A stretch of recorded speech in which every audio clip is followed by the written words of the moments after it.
첫 번째 프로그램은 OCIO 시장 니즈와 시장 발전을 위한 과제를 주제로 이 자본시장연구원 남재우 연구위원님께서 말씀해 주시겠습니다. 남재우 연구위원님께서는 단상 위로 올라와 주시길 바랍니다. 남재우 연구위원님 소개를 잠깐 좀 해드릴게요. 연구위원님은 현재 자본시장연구원 펀드앤 연금실 실장으로 근무하고 계시고요. 오랜 기간 기관 투자자의 자산운용에 대해 연구해 오신 업계 최고의 전문가십니다. 기획재정부 기금평가단 평가위원, 사학연금기금 자산운용위원회 의원, 그리고 우정사업본부 우체국보험 적립금 운용분과위원 등 다수의 기관에서 활동하신 바 있습니다. 네, 안녕하십니까. 방금 소개받은 자본시장연구원의 남재우입니다. 시간 한 30분 정도 지금 얘기를 들었고요. OCIO 시장 니즈와 시장 발전을 위한 과제라는 제목으로 말씀을 드리도록 하겠습니다.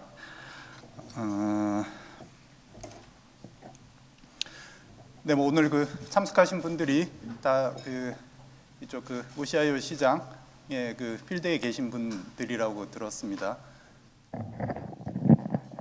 예, 그래서 OCIO에 대한 정의라든지 아니면은 어떤 시장 현황 이런 부분들은 조금 간략히 생략을 해도 되지 않을까 싶습니다. 주로 제가 그냥 흔히 한국형 OCIO라고 얘기하는 조금 독특한 구조예요. 우리나라 OCIO 시장이 그거에 대한 문제점 그리고 그거에 대한 개선 방안이라 그럴까요? 앞으로 어떤 식으로 좀 시장이 발전을 해야지 이 시장이 더 이상 어떤 레드오션으로 남아 있지 않고 좀 정말로 천조 시대에 부응하는 그런 시장으로 발전할 수 있지 않을까 그런 관점으로 좀 말씀을 드리도록 하겠습니다. 네, 일단 OCIO 최근에 붐은 붐인 것 같습니다. 그러다 보니까는 기존의 어떤 일반적인 위탁 운용 형태와 조금 구분이 모호해지는 측면도 있는 것 같습니다. 펀드 상품에도 OCIO라는 이름이 계속해서 붙고요. 근데 저희가 이해하기로는 기존의 기관 투자자 내지는 어셋 오너들이 하고 있던 위탁 운용 방식하고의 조금 차별점이라 그럴까? 그러면 가장 중요한 게 역시 어떤 투자 의사 결정의 상당 부분이 위탁 운용사 수탁자에게 위임이 되는 구조. 다시 뒤집어서 얘기하면 OCIO가 의사 결정의 상당 부분을 대신해서 위임받아서 운용하는 구조가 OCIO가 아닐까 그렇게 생각을 합니다. 근데 한국형 OCIO에서는 일단 그 부분에서부터 좀 막히는 것 같습니다. 실제 OCIO 운용사들의 역할이 그렇게 상위 투자 의사결정 단계로까지 이르지 못하는, 그래서 그 부분을 어떻게 해소할 것인가가 제가 오늘 말씀드릴 개선 방안의 주 골자가 되지 않을까 싶네요. 예, 보통 OCIO 어셋 오너들이 OCIO를 도입하는 사유로 이렇게 얘기들을 하고 있습니다. OCIO 서베이 잡지사인데요. 여기에서 매년 이제 서베이를 해서 추이를 좀 보여주고 있는데, 보시는 것처럼 추이가 조금 변동이 있습니다만 대부분의 OCIO 도입 사유는 역시 내부 자원의 한계와 리스크 관리 이렇게 요약이 될 수 있을 것 같습니다. 특히 우리나라에는 이런 어셋 오너들이 굉장히 많죠. 그러니까 상당한 규모의 AUM을 그러니까는 운용해야 될 운용 자산을 보유하고 있음에도 불구하고 내부적으로 인력이나 시스템이나 역량 등등이 자금에 해당하는 역량을 갖추지 못한 어셋 오너들이 상당수이고요. 그렇기 때문에 이제 자금의 전반적인 운용을 총괄해서 위탁하는 OCIO에 대한 수요가 계속해서 커지고 있는 것 같습니다. 특히 이제 코로나 팬데믹이 지나면서 흔히 이제 주식 채권의 자본시장 금융자산의 변동성이 굉장히 확대되고 있다. 그리고 인플레이션이 굉장히 올라가고 있고, 그리고 어떤 자산운용의 규율 규제가 강화되는 측면도 있는 것 같습니다. 특히 ESG 컨텍스트 하에서 그 운용 규제가 강화되는 측면들 뭐 이런 것들이 전반적으로 작용을 해서 그 어셋 오너 입장에서는 점점 더 자체 운용이 힘들어지는 뭐 그런 상황이 지속되고 있는 것 같습니다. 그게 이제 OCIO 시장이 확대되는 뭐 가장 직접적인 원인이 아닐까 싶고요. 시장 규모 전망은 사실 쉽지는 않습니다. 그 뭐 오늘 그 모드에서도 지금 타이틀이 걸려 있는 게 OCIO 천조 시대라고 했는데 모르겠습니다. 제가 한 몇 년 전에 그 OCIO 시장 전망을 하면서 아주 그 계략적으로 추산을 해서 천조 시대라는 천조 규모로 성장할 수 있을 것으로 전망된다라는 표현을 했던 것 같은데 사실 뭐 특별한 근거가 있는 것은 아니었었고요. 지금도 어떻게 보면 좀 기대는 큽니다만 그게 얼마만큼 실현이 될지는 조금은 미지수인 것 같습니다. 아마 천조 시대의 배경에는 그 퇴직연금 부분이 컸던 걸로 기억을 하는데 뭐 퇴직연금 부분이 잘 아시는 것처럼 아직까지는 그렇게 OCIO 시장으로 본격적으로 유입이 되고 있지 않은 측면도 있고요. 그 OCIO라는 것 자체가 그 워낙에 일종의 그 사적 계약이죠. 사적 계약이 되다 보니까 그 시장 규모를 추정하는 것 자체도 좀 쉽지는 않습니다. 지금 보통 뭐 제가 많이 사용하는 이런 그 그래프도 그 특정 그 언론사나 뭐 이런 곳에서 서베이를 통해서 추산을 하고 있는데 뭐 대략적인 그 추세라 그럴까 그런 걸 보면 제가 보기에는 한 글로벌 OCIO 시장이요. 한 6년마다 한 번씩 그 더블업 되는 것 같아요. 한 2배 규모로 성장을 하고 있는 것 같은데 뭐 추산하기 나름이겠습니다. 뭐 최근 나온 통계로 보면은 거의 한 2조 5천억 달러, 우리 돈으로 한 3천조 이상의 시장으로 이미 이제 성장을 한 것으로 뭐 그렇게 얘기를 하고 있습니다. 뭐 그래서 그 체스넛이었나요? 거기는 2026년에 이제 4년 후에는 한 4조 달러, 한 5천조 원 규모의 시장으로 확대될 것으로 뭐 그렇게 전망은 하고 있습니다. 우리나라에서도 뭐 다들 기대하고 계시는 것처럼 조만간 이게 지금 사실 시장 규모 현재 현황도 파악하기는 조금 쉽지 않은 것 같아요. 현재 지금 우리나라 OCIO 시장을 추산하기 나름이겠습니다만 뭐 한 300조 뭐 이렇게 잡기도 하고요. 뭐 특히 이제 그 기업들 상장사 포함한 기업들의 그 사내 유보금이라든지 뭐 이런 것들은 거의 통계로 잡히지 않은 부분도 크고요. 뭐 그러다 보니까 정확한 통계는 어렵습니다만 한 200~300조 규모가 되지 않을까 싶네요. 자, 이 부분은 뭐 조금 스킵을 하고요.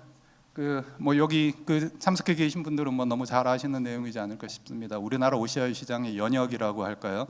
그 2001년도에 그 연기금 투자 풀로부터 시작을 해서 최근에 그 국토부가 있었네요. 주택도시기금이 그 굉장히 한 40조 원 이상 규모로 큰 그 운용사 OCIO 운용사 선정이 있었었고요. 뭐 하반기에 그 중퇴기금이 또 OCIO 선정이 뭐 예정이 되어 있습니다.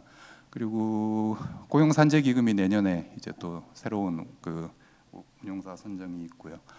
그리고 뭐 여기 지금 표시는 안 돼 있습니다만 그 대학 기금들이 꽤 많이 이제 OCIO로 들어오고 있어요. 오늘 그 연사로 오신 그 삼성자산에서 주로 맡고 계신데 서울대 발전기금, 뭐 이화여대, 뭐 최근에 성균관대 등등 해서 근데 그 해외 사례를 보면은 그 수익자 그러니까는 그 위탁자의 구성에서 그 인다우먼트 펀드 쪽이 꽤 있습니다. 뭐 워낙 그쪽은 그 대학 기금의 운용이 활발하다 보니까 근데 우리나라도 그 사학법이라든지 여러 법제도에 막혀 있어서 조금 답답한 부분이 있기는 합니다만 규모 자체로는 꽤 되는 걸로 추산을 하고 있습니다. 상위 대학들 보면은 한 2천억에서 한 7천억 사이 그 대학 기금들이 조성이 되어 있고요. 이제 그걸 뭐 잘 아시다시피 기존에는 다 그냥 은행에 예금으로 넣어뒀었죠. 그렇게 두둔 부분들을 OCIO를 통해서 좀 체계적으로 본격적으로 운영하고자 하는 뭐 그런 시도는 있는 것 같습니다. 그리고 이 OCIO 시장에 좀 뭐 새로운 그 시장 참여자라 그럴까요? 그런 걸로 요즘은 그 기업이 굉장히 좀 그 부각이 되는 것 같습니다. 예전에는 주로 그 기업들이 보유하고 있는 그 사내 유보금의 형태를 그것도 마찬가지로 이제 은행에 예치하던 사내 유보금들을 이제 워낙 그 유보금의 보유 기간이 장기로 길어지고 그리고 좀 지속이 되다 보니까 뭐 그걸 운용을 하려는 그런 니즈가 있는 것 같습니다. 뭐 그러다 보니까 이제 몇몇 기업들이 사내 유보금을 OCIO의 형태로 운용을 하는 그런 사례가 있었고요.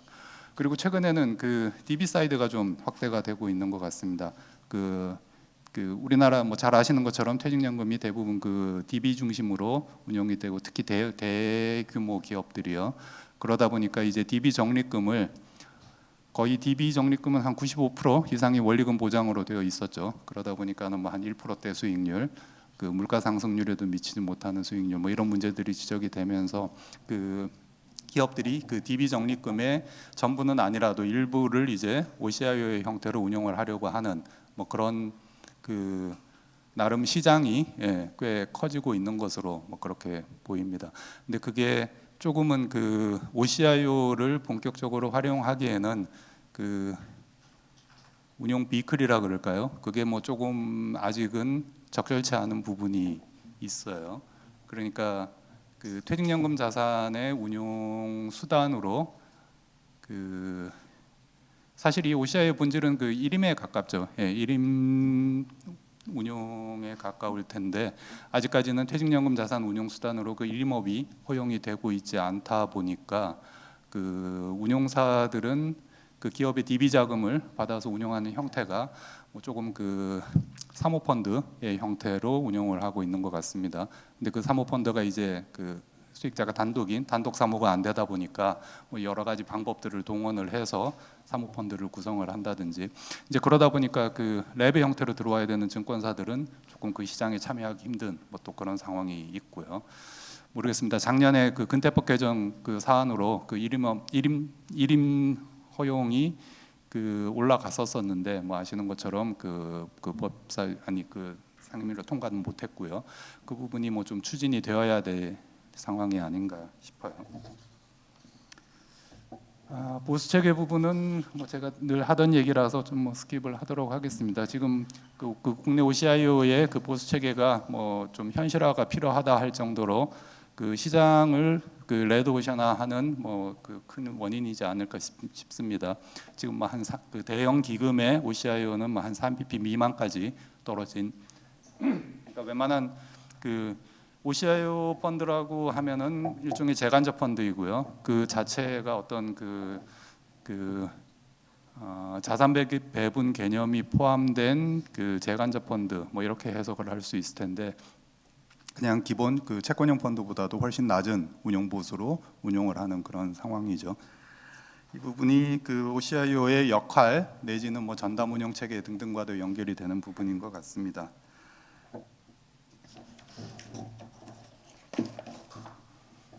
예. 거기에 비해서 이제 그 글로벌 OCIO들의 뭐 평균적인 보수 수준 사실 이 부분도 그 관련된 시장 통계가 나와 있는 건 아닙니다. 그 OCIO 계약 자체가 워낙 그 사적 계약이 되다 보니까 근데 일단 그 분포를 보면은 적어도 우리처럼 뭐 3bp 미만에서 시작하는 데는 없는 것 같고요. 뭐 적어도 몇십 bp 수준의 그 운용 보수는 일반적인 것 같습니다. 그게 여러 가지 뭐 성과 보수 내지는 그 AUM 베이스의 운용 보수 등등을 다 포함을 해서요. 근데 이게 뒤에서 말씀드리겠습니다만 그 OCIO의 어떤 역할, OCIO가 위임받은 그 의사결정 권한 내지는 OCIO가 그 기금이나 그 어셋 오너를 대신해서 하고 있는 일들이 어떻게 보면은 우리는 3bp 미만의 수준의 일들을 하고 있기 때문에 이런 수수료가 현실화되는 게 아닌가라는 생각이 듭니다. 그러니까 결국 그 모든 그 문제들이 그쪽으로 귀결이 되는 것 같아요. 그 위임 범위의 확대 내지는 그 OCIO의 역할 강화가 수수료 체계의 현실화 등등과 다 연결이 되어 있는 부분이 아닌가 싶습니다.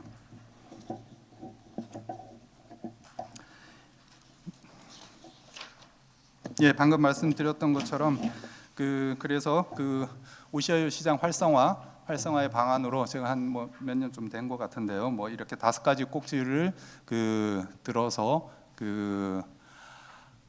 이 부분이 조금 개선 내지는 개편이 되어야지 지금 OCIO 시장은 자산운용사를 중심으로 해서 공적 대형 기금들 중심으로 형성되어 있는 그 국내 OCIO 시장은 뭐 제가 보기에는 굉장히 레드오션인 것 같습니다. 뭐 신규로 들어오기를 주저할 만큼 시장 자체가 굉장히 수익성이 낮고 그 경쟁은 높은 뭐 그런 시장으로 되어 있는데요.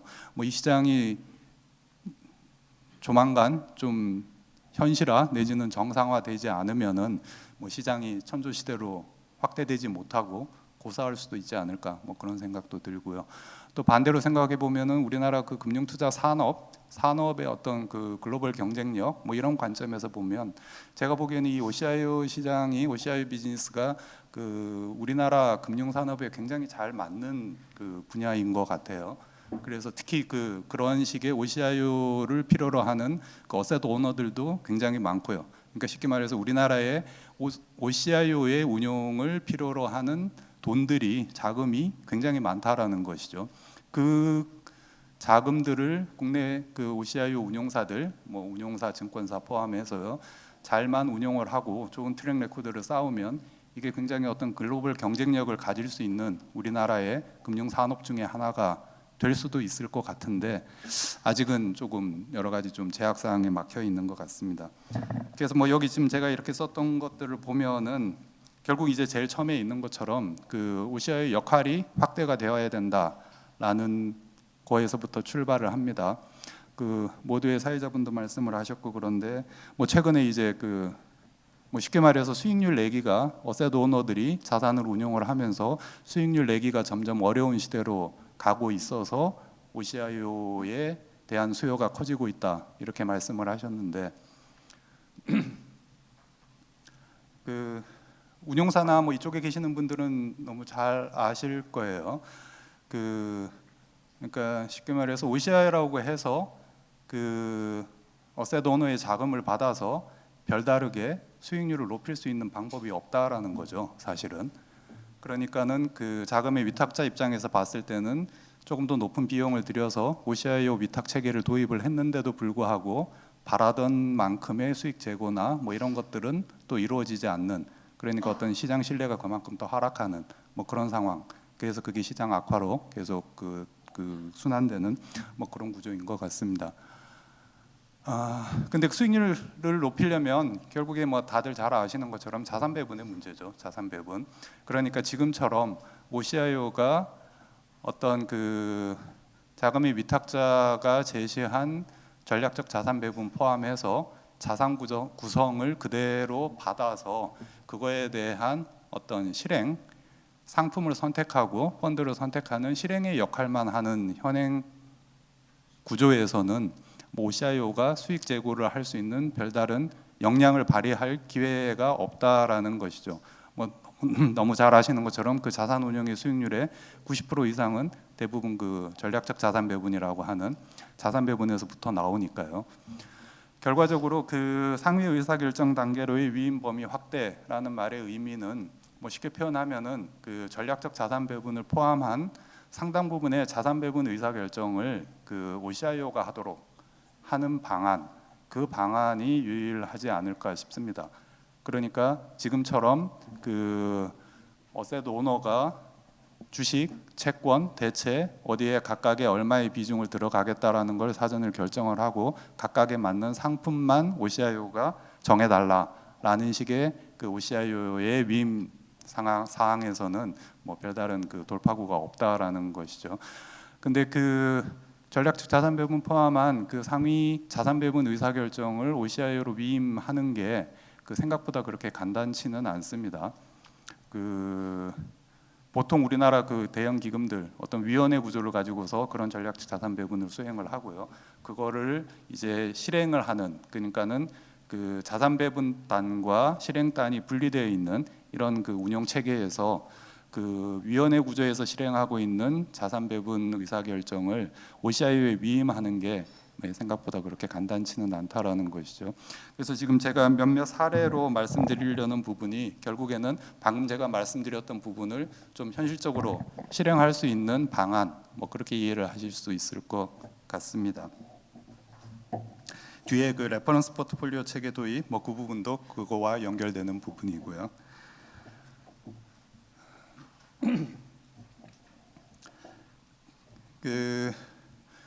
이제 앞에서부터 이렇게 쭉 내려오게 되면은 이제 그런 식으로 그 의사결정의 위임의 범위를 확대를 하려고 하다 보면은 그 시발점이라 그럴까요? 그 시작이 결국에는 그 위탁자와 그 수탁자 간에 맺게 되는 계약이죠, 계약. 그러니까는 그 맨데이트 작성에서부터 시작을 하게 되는 것 같습니다. 그러니까 어떤 그 기금이 예를 들면 기금이 OCIO 위탁운용사를 선정을 하고 이제 계약을 체결을 하게 되겠죠. 거기에서 이제 우리가 바라는 OCIO 위탁운용을 통해서 우리가 바라는 목표가 뭐고 그거를 목표를 달성하기 위해서 OCIO가 할 수 있는 범위 그리고 해야 되는 일 등등을 이제 맨데이트에 기술을 하게 될 텐데 그 부분에서부터 이제 어떻게 보면 엇나가기 시작하는 것 같습니다. 뭐 이제 자금의 그 위탁자인 그 기금 입장에서 그런 그 맨데이트를 자기들이 원하는 방향으로 그 목적이 달성될 수 있도록 맨데이트를 작성할 능력 자체가 없고요. 그런 일단 의지가 없기 때문에 뭐 기존에 그 사용되던 그 맨데이트들 뭐 기존에 지금 우리나라의 한국형 OCI라고 해서 들어와 있는 그런 그 계약 관계들을 그대로 가져다가 준용해서 쓰는 특히 공적 기금들은 대부분 그렇죠. 뭐 감사 이슈도 있고 하다 보니까 그런 관행이 되풀이 되다 보니까 일단 그 맨데이트 작성에서부터 이제 역할이나 그 위임이 그 축소되는 제한되는 상황이 발생을 하는 것 같고요. 그래서 지금 뭐 그런 식의 어떤 그 맨데이트를 그 실제 그 OCIO 운용에 대해서 잘 알고 그리고 운용에 역량이 있는 그 운용사나 증권사 그러니까 OCIO 운용기관, 금융기관이 선제적으로 좀 제시를 하는 게 더 적절치 않겠느냐. 그러니까 기금의 니즈를 정확하게 파악을 하고 그 목표가 온전히 달성되려면 이러이러한 권한의 위임과 맨데이트 작성이 필요하다라는 어떤 표준 그 위임 사항 뭐 이런 것들이 업계에 조금 정착이 되면은 그 부분이 좀 해소가 될 수 있지 않을까라는 생각을 해본 것이고요. 지금 한 제가 두세 가지 정도 사례를 말씀을 드리려고 하는데 그 OCIO 얘기를 하면서 그 갑자기 저기 APG 그 네덜란드 그 공적연금의 운용기관인데요. APG 얘기가 왜 나오나라고 뭐 생각을 하실 것 같은데 저 어떻게 보면 크게 보면 저 APG가 그 일종의 OCIO다라고 뭐 그렇게 생각을 하실 수 있을 것 같아요. 그러니까는 그 네덜란드의 그 ABP라는 공무원 연금이 그 어떻게 보면 그 운용 조직 내부의 운용 조직을 이제 별도의 운용 기관으로 독립을 시킨 게 APG다 뭐 그렇게 이해를 할 수 있을 텐데요. 그래서 이제 그 ABP 공무원 연금뿐만 아니라 네덜란드에 있는 한 열 몇 개의 공적 기금들 건강보험 포함해서 그런 기금들의 운용을 전담하고 있는 그 OCIO 전문 운용 기관이 APG다 뭐 그렇게 얘기를 할 수 있을 것 같습니다. 그래서 그 APG에서는 그 물론 이제 한 80% 정도가 ABP 자금이긴 합니다만 나머지 한 열 몇 개의 공적 기금들의 자금을 다 받아서 각각의 기금들에 대해서 OCIO로 기능을 하고 있는 그런 상황이죠.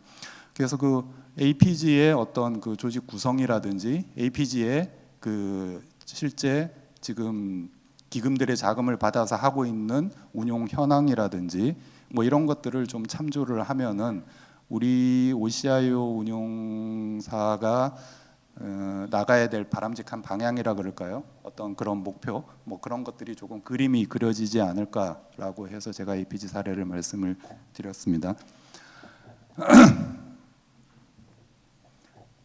그리고 두 번째 케이스로 그 연기금 투자풀이에서 하고 있는 그 작년부터 시작을 했죠. 작년부터 시작을 한 그 완전 위탁형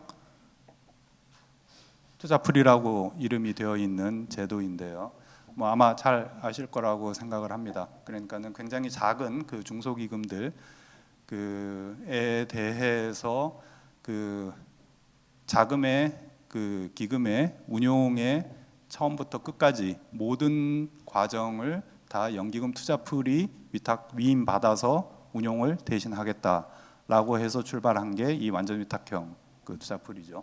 그래서 여기에 그 기금을 위탁한 기금들은 자금을 위탁한 기금들은 그 기금의 전체를 반드시 이제 그 위탁을 해야 되고요. 그 과정에서 그 기금의 기존에 있던 그 상위 그 의사결정위원회 뭐 이런 것들을 다 이제 없앨 수 있게 됐죠. 다 없앨 수 있게 되고 그 자금을 위탁받은 그 OCIO 여기에서 이제 OCIO라고 하면은 연기금 투자 풀이 OCIO가 되는 거죠. 연기금 투자 풀이 그 연기금 투자 풀이 그 해당 기금의 그 추계에서부터 시작하는 거죠. 재정 추계에서부터 시작을 해서 재정 추계에 기반한 전략적 자산 배분 그리고 그에 따른 그 하위 그 전수적 자산 배분과 종목 선택 등등의 실행 작업을 모두 하고 그 중간에 수반되는 위험 관리와 최종 성과 평가까지 다 이제 연기금 투자 풀이라는 OCIO가 대신해서 수행하는 뭐 그런 구조로 이해를 할 수 있을 것 같습니다. 물론 이제 그 연기금 투자 풀이 그 어떤 운용기관, 금융기관이 아니기 때문에 뭐 다시 그거는 어떻게 보면 한 단계 더 이제 내려가서 그 연기금 투자 풀에 그 OCIO로 지금 채택되어 있는 삼성자산과 미래가 지금 그 OCIO 운영사로 들어가 있죠. 이제 그들의 역할로 사실은 주어지게 되겠죠. 그러니까 그 지금 그 완전 위탁형 투자풀이 어느 정도 그 좀 안정적인 성과라 그럴까요? 그거를 보여준다라고 하면은 조금 제가 모두에서 말씀드렸던 그 모든 의사결정 권한이 그 OCIO에게 위임되는 OCIO 위탁 구조가 좀 그 근거가 마련될 수 있지 않을까 뭐 그런 기대를 좀 해봅니다. 마지막으로 그 레퍼런스 포트폴리오 체계를 좀 간단히 말씀드리고 맺을게요. 이것도 약간은 조금 뜬금없이 나온 그 단어처럼 느껴질 수 있겠는데 그 제가 조금 전에 말씀드렸던 것처럼 이제 그런 식의 전략적 자산 배분을 포함한 상당한 그 의사결정 권한이 위임되는 구조가 바람직하다. 근데 그게 쉽지 않다라고 말씀을 드렸는데 그게 현실적으로 작동하도록 가능하도록 만들 수 있는 어떤 그 구조라 그럴까요? 의사결정 체계라 그럴까요? 지배구조라 그럴까요? 그런 부분이 이 레퍼런스 포트폴리오 체계가 아닌가라고 생각을 해서 지금 뭐 작년부터 계속 뭐 이 얘기를 좀 말씀을 드리고 있는데요. 사실 그 SAA 전략적 자산 배분이라는 건 흔히 그 주인의 포트폴리오라고 하고 그거를 그 대리인인 그 위탁자에게 위임하는 것은 사실 쉽지가 않습니다. 그거를 위임하는 것 자체가 그러니까는 그 전략적 자산 배분의 어떤 적절성이라 그럴까요? 그 SAA 자체에 대한 어떤 평가가 이루어질 수 없는 구조이기 때문에 평가가 이루어질 수 없는 그 의사결정 권한을 다른 주체에게 위임한다는 것 자체가 굉장히 힘들어지는 거죠. 이제 그런 측면에서 봤을 때 그 SA의 적절성을 평가할 수 있는 어떤 기준이 레퍼런스 포트폴리오다. 뭐 그렇게 이해를 하시면은 가장 간단할 것 같습니다. 사실 뭐 이 부분 들어가면 굉장히 좀 복잡하고 어려운 내용이 많아서 제가 자세한 설명은 생략을 하도록 하고요. 레퍼런스 포트폴리오라는 게 뭐 간단히 이해를 하시면은 그 흔히 그 위험 자산과 안전 자산의 러프한 비중으로 정의되는 그 기준 포트폴리오, 네, 그렇게 이해를 하시면 될 것 같은데요. 뭐 해외 사례를 보게 되면은 뭐 위험 자산은 대부분 이제 어떤 해외 주식으로 그 프락시를 하고요. 안전 자산은 그 국내 또는 해외 채권으로 프락시를 해서 위험 자산과 안전 자산의 비중을 뭐 한 우리는 6대4 정도로 가져가겠다. 내지는 뭐 우리는 4대6 정도 거꾸로 뒤집어서 조금 더 보수적으로 가져가겠다라는 그 대략적인 비중을 아주 긴 초장기의 관점에서 설정을 하는 뭐 그런 그 포트폴리오라고 이해를 하시면 될 것 같습니다. 지금 그 국민연금도 뭐 몇 년 전부터 이 레퍼런스 포트폴리오 체계 도입을 논의를 계속하고 있고요. 작년부터 해서 일부 도입이 지금 되고 있습니다. 그러니까 이렇게 레퍼런스가 도입이 되면 일종의 그 전략적 자산 배분의 기준이 생기는 거죠. 지금 상황에서는 사실 전략적 자산 배분에 대한 어떤 기준이 전혀 없습니다.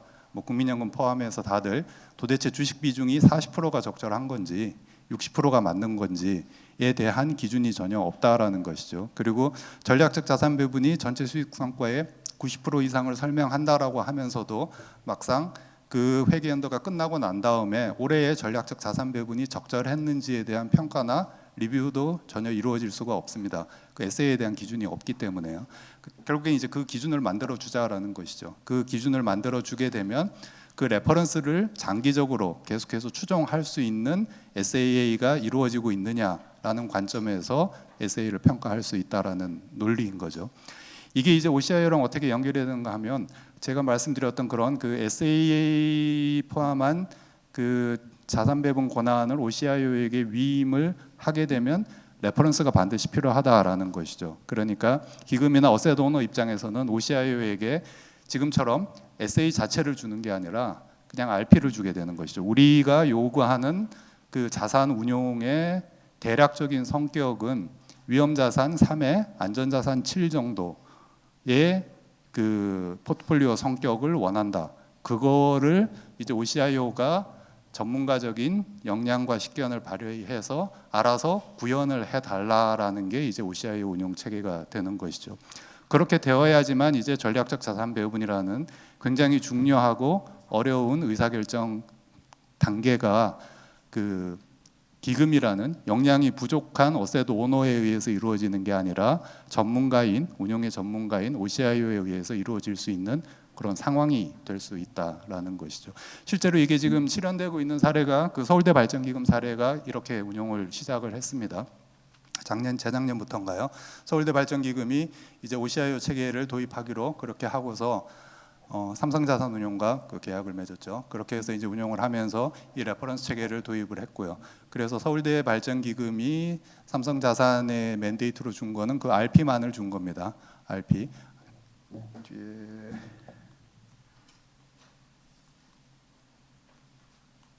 예, 그 RP를 주게 되고 지금 여기 레퍼런스 포트폴리오가 그 글로벌 주식과 국내 채권, 그러니까는 위험 자산은 글로벌 주식으로 그리고 안전 자산은 국내 채권으로 그렇게 불확실을 하고요. 이거에 대한 대략적인 비중을 저 정도로 뭐 가져가겠다.